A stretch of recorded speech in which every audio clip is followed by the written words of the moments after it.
আসসালামু আলাইকুম ওয়া রাহমাতুল্লাহ। আমার নাম মোহাম্মদ এমিউ রানা। আমি পেশায় একজন কাঠমিস্ত্রি। আমি গত 17 জুলাই প্রথম সীমতলা গুলি খাই। খাওয়ার ভুলে আমার ডান পায়ে লাগার পর আমি বাসায় চলে আসি। আমাকে পুলিশ দেখার পর বলতেছে, হঠাৎ করে বেরিয়ে আসছে উনি, আসে বলতেছে তুমি এই জায়গায় কেন? আমার পায়ে যে গুলি লাগছে আমি বুঝতেই পারি নাই, কারণ আমি সাইকেল চলে আসতেছিলাম তখন। পরে আমি বাসায় চলে আসে, আমি যেহেতু কাঠের কাজ করি, সেই কাঠের গালা স্পিরিট দিয়ে আমি পাটাকে বেঁধে দিই। আস্তে আস্তে শুকিয়ে যায়। 17 তারিখ যায়, 18 তারিখ যায়, 19 তারিখে আমি আবার মাঠে নামি। 19 তারিখে আমার পায়ে এবং হাতে গুলি লাগে, সিটাগুলি অনেক।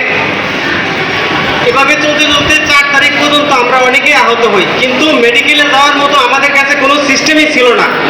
মেডিকেলে আমাদেরকে ভর্তি নেয় না, সিট খালি নাই, আপনারা অন্য জায়গায় চেষ্টা করুন, সরকারি মেডিকেলে যান, এইভাবে বিভ্রান্ত করে আমাদেরকে। আর যখনই আমরা সেন্স হারিয়ে যাই তখন আমাদেরকে, যেমন আমাকে এনাম মেডিকেলে ভর্তি করা হয়েছে। এনাম মেডিকেলে ভর্তি করা হওয়ার পর আমাদের সোহেল স্যারের তত্ত্বাবধানে হচ্ছে আমার চিকিৎসাটা হয়েছিল, যে টুকি চিকিৎসা হয়েছিল। ওই ওনারা কোনোভাবেই আমাকে বেড থেকে বের হতে দেবে না, আমি ওই কেবিন থেকে যেতে পারবো না, ওয়ার্ড থেকে কোথাও যেতে পারবো না, ওনাদের কথা মতোই চলতে হবে। ওনারা যতক্ষণ পর্যন্ত আমাকে ইঞ্জেকশনগুলো দিতেছে ততক্ষণ পর্যন্তই আমি ব্যথা মুক্ত থাকতেছি। এই ব্যথা ইঞ্জেকশনের মেয়াদ শেষ, 4 ঘন্টা পর পর আমাকে একটা করে ইঞ্জেকশন দেয়। 4 ঘন্টা পরে আবার আমার ব্যথা শুরু হয়। এভাবে 1 মাস চলে যায়। 1 মাসের পর আবার আমি অসুস্থ হয়ে পড়ি। তখন অনেক জায়গায় ফোন দেয়, কেউ আমার ফোন ধরে না, বিভিন্ন হটলাইনে। সে আবারও সোহেল স্যারকে আমি জানাই, স্যার আমার এই অবস্থা হয়ে যাচ্ছে, আমি এখন কি করতে পারি?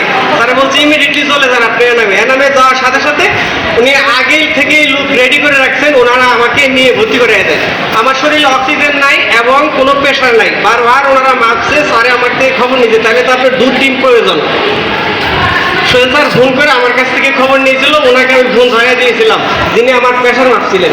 কিন্তু আমরা জায়গায় জায়গায় এভাবে হেনস্থা হচ্ছি।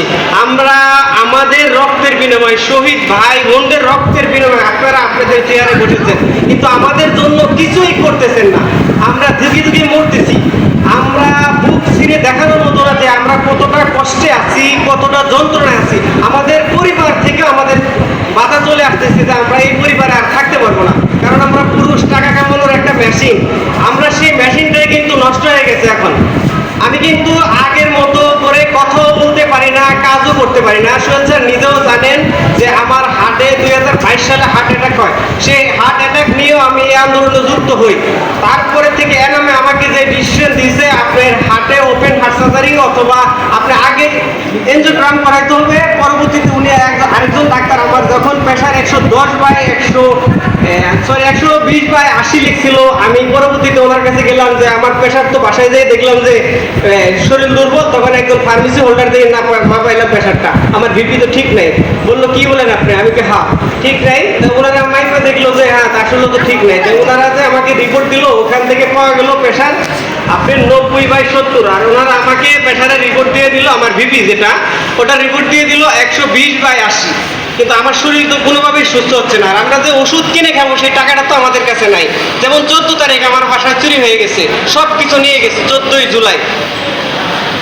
জুলাই আমার বাসা থেকে সব A to Z কিছুই ছিল না, টাকা পয়সা অর্থ যা ছিল সব নিয়ে গেছে। এমনকি আমি যে কাজগুলো করি, যন্ত্রপাতি, সেগুলো পর্যন্ত নিয়ে গেছে। এগুলোর মামলা আছে, পুলিশ এগুলোও দেখতেছে না।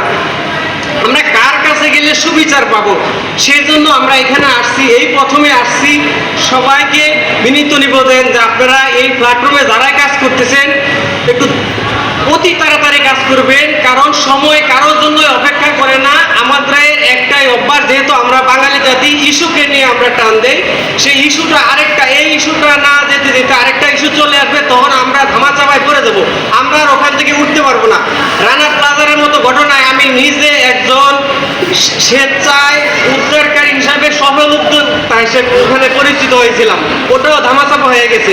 অনেক বাংলাদেশের বড় বড় ঘটনা কিন্তু ধামাচাপা হয়ে গেছে, আমরা আর পুনরায় খুঁজে পাইনি। আমাদের এটা ধামাচাপা যেতে না হয়, আমরা রক্ত দিয়েছি, রক্ত চেয়েছেন, রক্ত দিয়েছি, জীবন যার জীবন যেভাবে চলে গেছে। আপনারা আপনাদের মতো শান্তিভাবে আসছেন, কিন্তু আমাদের জন্য কিছু করেন। আমাদের পরিবার থেকে কিন্তু আমরা বিচ্ছিন্ন হয়ে যেতেছি। কারণ ওইতে আমি একটা কথাই বললাম যে পুরুষ হচ্ছে টাকা কামানোর মেশিন, সেই মেশিনটাই কিন্তু অফিসে হয়ে যাচ্ছে। আমার বক্তব্য এখানে শেষ করলাম। আসসালামু আলাইকুম ওয়া রাহমাতুল্লাহ।